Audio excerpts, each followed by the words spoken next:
Ano ang dahilan para mahalin ka ng Diyos? Ang Diyos ay isang mapagmahal na Ama na nagnanais ng mabuti para sa kanyang mga anak.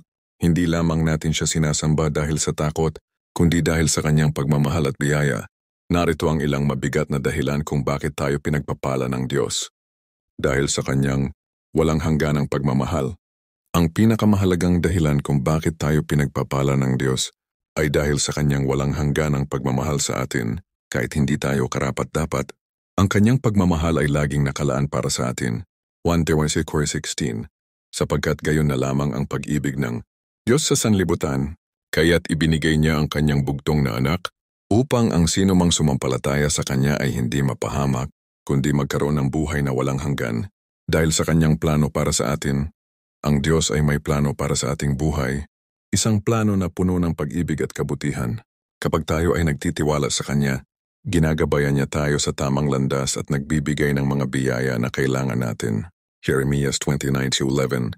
Sapagkat alam ko ang mga plano na aking iniisip para sa inyo, sabi ng Panginoon, mga plano para sa kapayapaan at hindi para sa kasamaan, mga plano upang bigyan kayo ng pag-asa sa hinaharap dahil sa ating pananampalataya.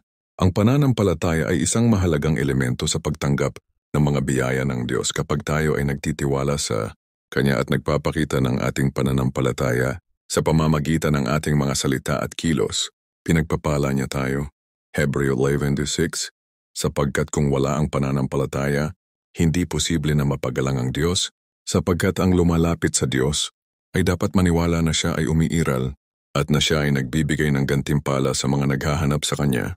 Dahil sa ating pagsunod sa Kanya, ang pagsunod sa mga utos ng Diyos ay nagpapakita ng ating pagmamahal sa Kanya. Kapag tayo ay sumusunod sa kanyang mga batas, pinagpapala niya tayo ng kanyang biyaya at proteksyon.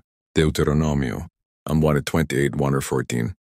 Kung susundin mo ng mabuti ang mga utos ng Panginoon mong Diyos na aking ibinibigay sa iyo sa araw na ito, upang ingatan mo at gawin mo kung magkagayon, pagpapalain ka ng Panginoon mong Diyos sa lahat ng gawain ng iyong mga kamay at sa lupaing ibibigay sa iyo ng Panginoon mong Diyos. Dahil sa kanyang kagandahang loob, ang Diyos ay mabuti at maawain, at nagnanais na magbigay ng mga biyaya sa kanyang mga anak. Hindi tayo nangangailangan ng anumang espesyal na karapat-dapat upang matanggap ang kanyang mga biyaya. Sapat na ang ating pagnanais na maglingkod sa kanya. Awit 103:8. Mahabagin ang Panginoon at maawain. Matagal magalit at sagana sa kagandahang loob. Ang pagtanggap ng mga biyaya mula sa Diyos ay isang pribilehiyo at isang tanda ng kanyang pagmamahal. Huwag nating kalimutan na ipakita ang ating pasasalamat sa Kanya sa pamamagitan ng ating mga salita, kilos at mga gawa.